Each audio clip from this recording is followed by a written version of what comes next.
So DC has a new Shazam series out, which I had no idea it was coming, but it has been released. It was released last week. This is one of the variant covers for it. It's being written by Mark Waid, and I'm going to blow through real quick on some of the previous series that have come out, and then address this new series. So we had starting in 1973. So DC Comics bought Fawcett after Fawcett's folded. They bought the characters, and obviously the jewel in the crown was Captain Marvel himself. And so this is the 1973 series, and I love this series. I think it's a fantastic series. I probably read it in the 80s. I would have been too young when it originally came out. I own most of the issues, but I am attempting to sell them because they're not investment quality; they're reader quality. And if I want to read them, they have they have 3 volumes featuring all of the different the stories in it. Now, what they don't feature in there, which is completely understandable, is that a lot of these had reprints from the 1940s and 50s comics. So unfortunately, I'll be losing those, but I am keeping these 60-page special ones, which do feature a lot of classic stories in it, because DC has never really gone out of their way to do a lot of reprinting of those old stories. They did some, but not a lot. We had the 2018 series, which I am also attempting to sell because I thought it was pretty bad. It was basically tied into the movie, and so the only I'm keeping this one issue because I like the cover. I think it's actually pretty cool. So this is a variant.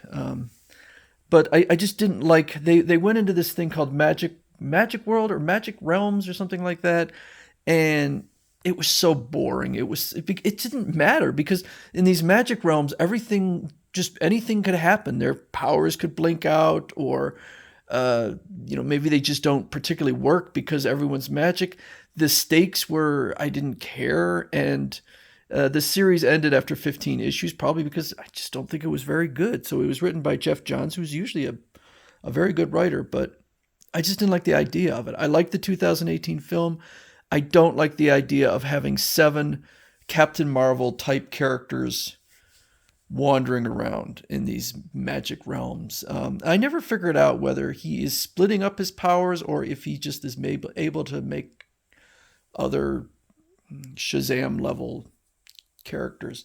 So just a couple others. Thunderworld I thought was amazing. This was won by Grant Morrison, and for his Multiversity series, it was a 1 issue, but I think that Grant Morrison really understood Captain Marvel, and I would have collected that series if they ever produced it. Convergence was trash, but I will say that this was like the one bright spot in Convergence, which was the 2 issue featuring Shazam and the world of Shazam. So just real quick again, when Captain Marvel came over from DC to DC from Fawcett, they put him in what was called Earth S, and Earth S was basically the world of Fawcett, and so it was a kind of a kinder, gentler, simpler, and basically what it was is because Fawcett stopped creating Captain Marvel comics in the 1950s, so it never advanced through those years of the 60s and 70s and the grittier comics, and so I liked that. And then with Crisis on Infinite Earth, they merged all the different worlds from the Charlton characters and Fawcett and other comic companies into one, and they put Captain Marvel into the DCU. And I just kind of never loved it from there because I just felt like Captain Marvel should be his own thing. I just didn't feel like he fit in with the DCU.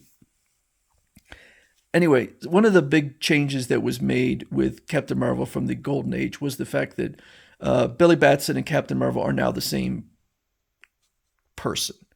Whereas Captain Marvel was a separate, I mean, Billy Batson would change into Captain Marvel, but they were not the same being.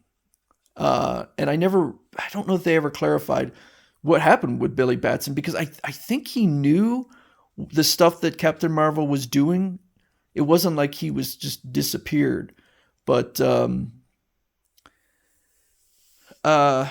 so they changed it. So now it's kind of Billy Batson becomes this large muscular guy, and as much as I love the 2018 film, the one thing I didn't love was there were a few things I didn't love, is that when he was Captain Marvel, when he was Shazam, or it didn't even have a name actually, he actually he acted more immature than Billy Batson would act. So I feel like they kind of got a little bit overboard. So we start off, and I'm not really going to try to avoid spoilers.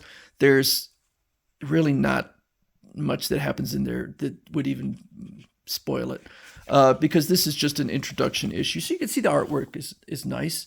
Captain Marvel is riding a dinosaur, captures a dinosaur. It turns out he's an intelligent dinosaur who had run away from his parents or gotten lost. And so let's see here. So it's just kind of reintroducing Captain Marvel, Shazam, who he is, where he gets his powers from.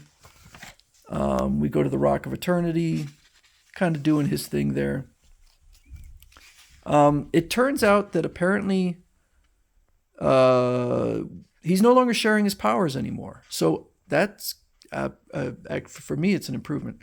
And it sounds like Mary still has her powers, or some powers, but Freddy does not.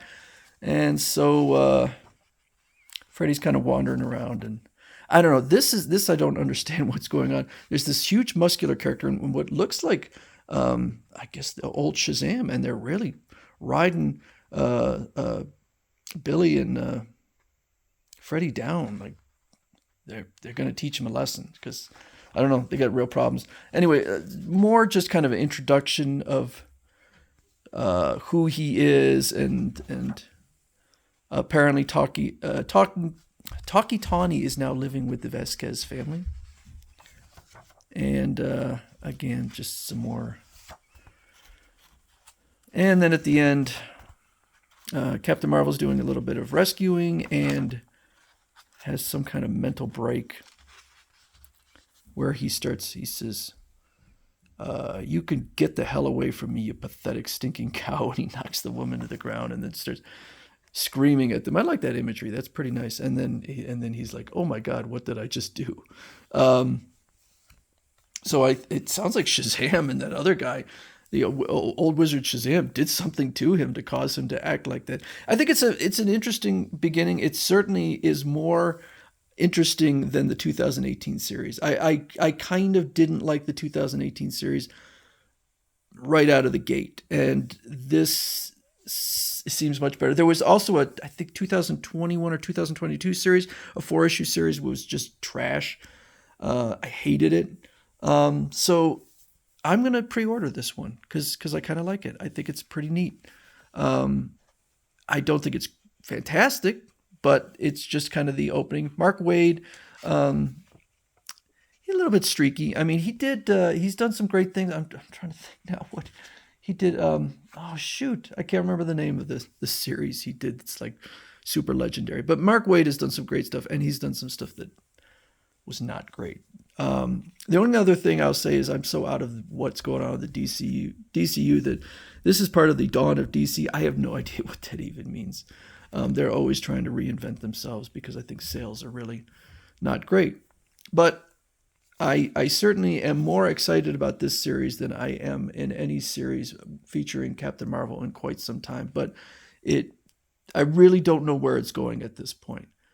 But we'll see. I like I said, I pre-ordered it now after reading the first issue, and see if I continue with it. Because I just don't think DC has really done Captain Marvel great since the days of the Shazam series in '73, which I did think was a great series. Anyway, so that's a new series with Shazam.